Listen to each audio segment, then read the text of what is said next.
I will never be afraid to challenge this illegitimate president when our fundamental rights are at stake. I believe that the president of these United States can be indicted for criminal offenses. Will you sue him for us? Oh, we're going to definitely sue him. We're going to be a real pain in the He's going to know my name personally. I look forward to going into the office of Attorney General every day, suing him, defending your rights, and then going home. After 11 weeks of trial, we showed the staggering extent of his fraud and exactly how Donald Trump and the other defendants deceived banks, insurance companies, and other financial institutions for their own personal gain. We proved just how much Donald Trump, his family, and his company unjustly benefited from his fraud. Today, the court, once again, ruled in our favor. Absolutely. I'm not surprised that the judge hit Trump with $354 million, because you have to think that whatever fine he was going to set, he wanted it to send a message. He wanted it to have a big impact, wanted to also deter any type of behavior like this, deter others from acting in this type of behavior. So that number definitely sends a message. I'm curious to see whether the judge also addressed the certificate issue of whether Trump or his family members can still have business in New York City. Let's not forget that still E. Jean Carroll is owed $90 million. So this is not the only money that is owed to people. So we have to think what's going to happen. I honestly don't think that Donald Trump has the money to be able to pay any of these lawsuits, especially when you take into account that, yes, he is fundraising for his campaign, but his campaign money is not going to be eligible to be able to pay these fines because it wasn't in furtherance of the campaign. I think the biggest message I can give the American people tonight is that he's not going to get away with it. Letitia James is not going to get away with it. The Biden administration is not going to get away with it. There is a point, and I want to say something that different than I normally do. We have the order now. I'm free to speak. And let me just say, as somebody who sat there in the trial, Sean, and I'm so happy you invited me on to say this, they will not get away with it. We will come at them. We will come hard, and we will literally fight until the truth comes out. There was nothing wrong. President Trump has done nothing wrong. All he has done is won a campaign, and that is scaring them because they know when he goes back in November 2024, he is going to clean house. And that is truly the problem. It's not about Mar-a-Lago's worth. It's not worth $18 million. It's worth probably $1.5 billion at the least. It is not worth Trump Tower, 40 Wall Street. That's not what this is about, Sean. You know it and I know it. This is the new form of election interference. This is a campaign that cannot succeed with Biden and Kamala. So what they have to do is weaponize DAs and AGs, have Soros back them, fund them, Reid Hoffman back them, fund them, and come after Trump, everything Trump, including his children, his company, employees that are working for him, doing their job. That is the desperation of our country at this moment, which is about to go into world war.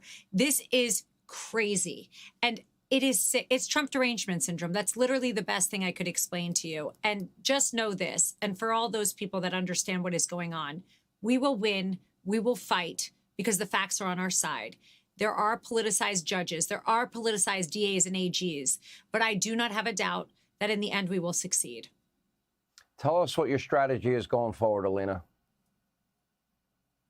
It's very simple. The left-wing media, unfortunately, will report cases. I had another case that just went through in New York, the great state of New York, which is completely fallen apart.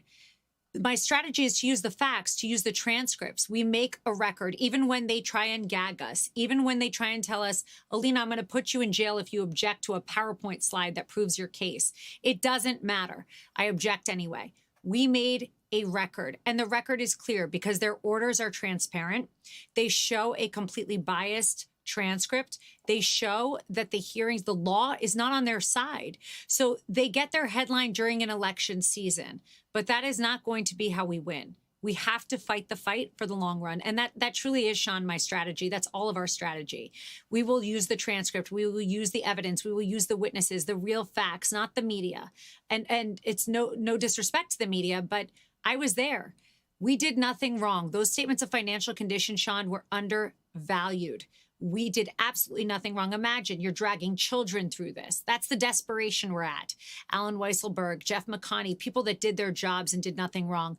And that is how desperate they are because they're going to lose. We have a person who literally cannot walk up the stairs without falling down. So what do you have to do? You have to lie, cheat, and steal. And now we have political lawfare. We will win in the appellate division. I have zero concern about that. For the purpose of insurance or the purpose of getting a loan from a bank. It comes basically with language that says this is our assessment. Then the banks step in, they do their assessment on how much the property is valued. And in none of those cases involving the Trump organization did any of these parties bring any litigation against the Trump organization for any false representation, correct?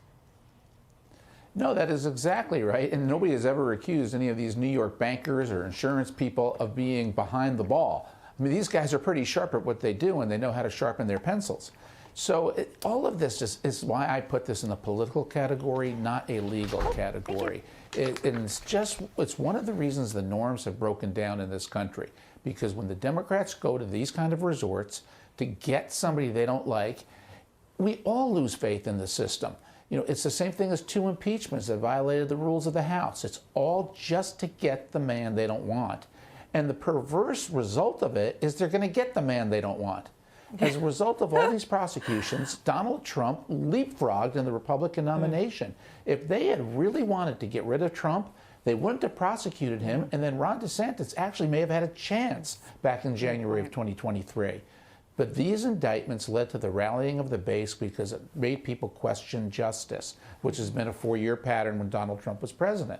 So it's the most foolish thing the Democrats could do unless they want Donald Trump to return to power. Yeah, you're so right. I mean, you know, ignoring some of this might have produced a different outcome. When you think about 91 indictments against this individual, and Shannon, you know, just looking at other civil cases which have a monetary price tag on them. As I said, this is not a criminal case that he was in here. Nobody complained. Everybody got paid back in this case. So regardless of how you feel about the outcome, when the president, former president, and his supporters have this argument that it's political, it certainly looks that way, especially with the clips that you played earlier. Now, something interesting to note, we had out new Fox polling this week. You and I on the road have talked to folks in New Hampshire and Iowa and everywhere in between who've said they would not move away from President Trump if he was indicted or convicted. Now, there is some softening there if he's convicted on a criminal charge. But this new polling we have out of critical states, New Hampshire and Michigan this week, found that more Biden supporters are worried about his mental acuity than Trump supporters are worried about his legal issues. Right. So again, this will rally most of the base to him. It forced all of his GOP rivals to run to his defense every time he was indicted.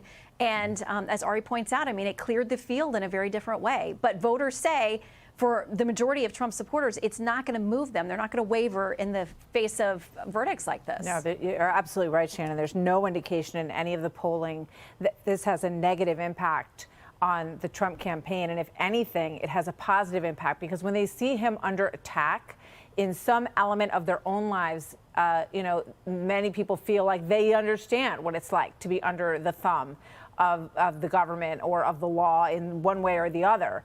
And they rally to him and support him, which has been just a fascinating political phenomenon to watch.